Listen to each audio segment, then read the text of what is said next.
Hi, this is my Module 13 case study, Good Teacher Turns Bad, for EDL 851.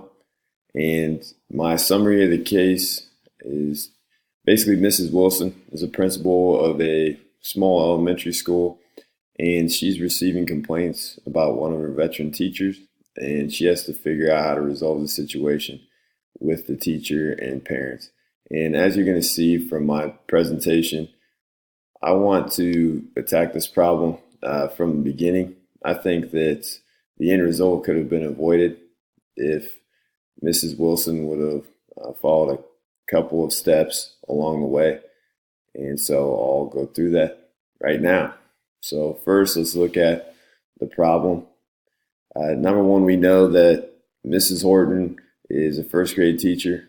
She has exhibited effective teaching strategies and qualities in the past. She's even been former teacher of the year in the school district.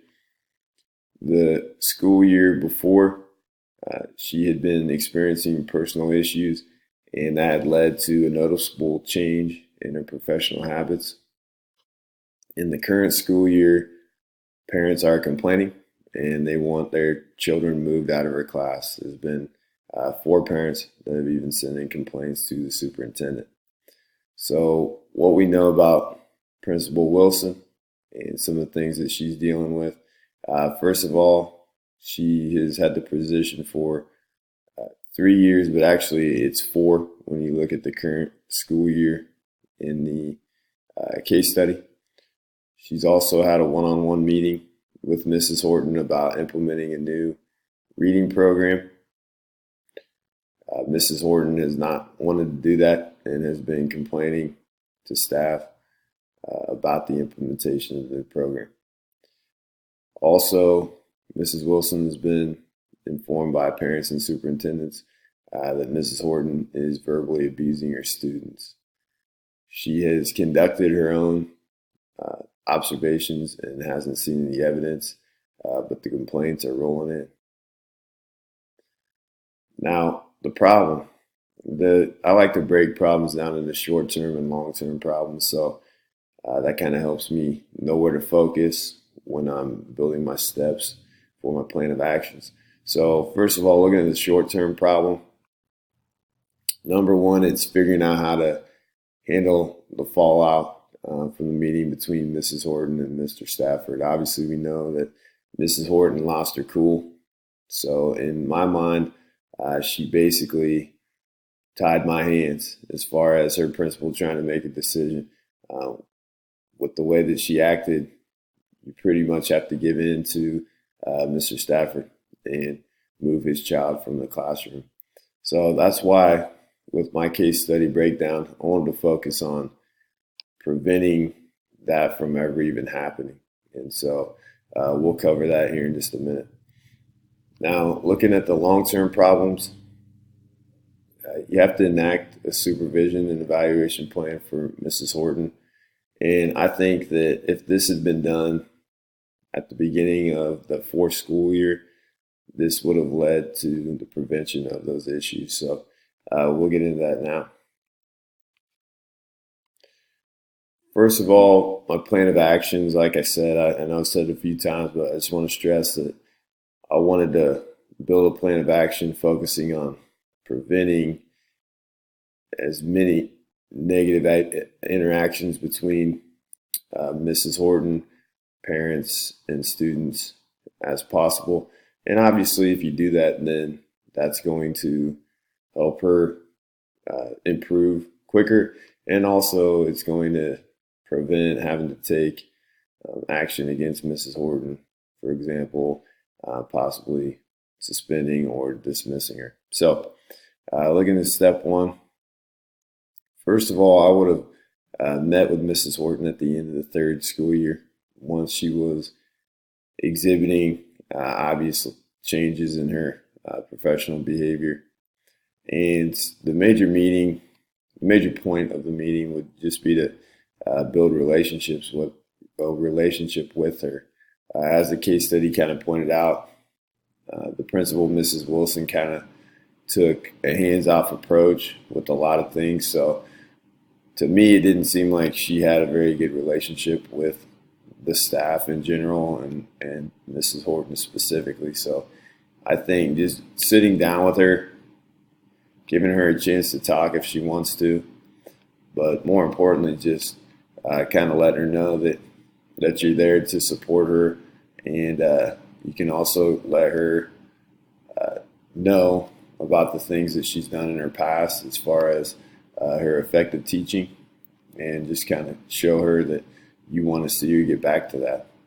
I think that goes a long way in building relationships with somebody, and just let them know that you care and let them know that you're there to support them as well. Step 2 would be to conduct building walkthroughs at the beginning of the 4th school year. Sure. Go over there real quick. Step 2 would be to conduct building walkthroughs at the beginning of the 4th school year. And this is something that would be great to implement to be able to help. All right, now the importance of conducting the building walkthroughs, I believe, would help prevent some of the issues that were going on with Mrs. Horton, but also establish, as a principal, more of a hold on what's going on in the school. As I mentioned earlier, the case study hints that the principal kind of uses a hands-off approach. So implementing walkthroughs would allow the principal to be able to see what type of instruction is going on in the classrooms. And really, there's only 18 teachers. So you can conduct 3 to 4 5-minute walkthroughs per day, per week, and be able to, conduct walkthroughs on everybody. So it would not be hard to do. And obviously, I think it would go a long ways in helping the principal know the type of teaching that's going on in the building. Step 3, I think you need to put Mrs. Horton on an evaluation plan based on her complaints for implementation of the reading program, and also exhibiting a lot of the unprofessional behaviors that she is. So if you put her on the evaluation plan, though, I think the biggest thing is to focus on the positive. Keep it positive. I want to see you implement the reading program because it can tie into these building goals. So that's just a very quick example of how you can tie in her improvement to the school goals, and I think that would make it more meaningful for her and help her see the point of doing it.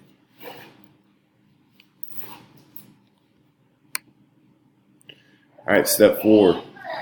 Now, if there is incidents that continue between Mrs. Horton and students and other teachers, then those need to be documented. If there's any that you observe during your walkthroughs or during any of your evaluation observations, then those need to be observed as well.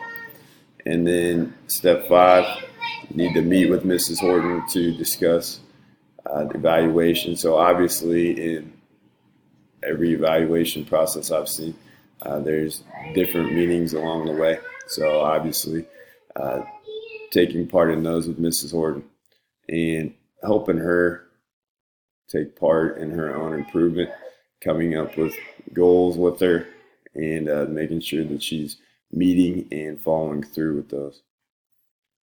And then step 6, pre-conference with Mrs. Horton prior to the meeting with Mr. Stafford. So, like I said, a lot of these steps would hopefully prevent a lot of negative student-teacher interaction, which hopefully would mean that the parent meeting would be unnecessary. But if it does get to that point, then I felt, number one, that Mrs. Wilson was completely unprepared for the meeting with Mr. Stafford, because she did not sit down with Mrs. Horton ahead of time and make sure that the teacher is prepared for the meeting herself.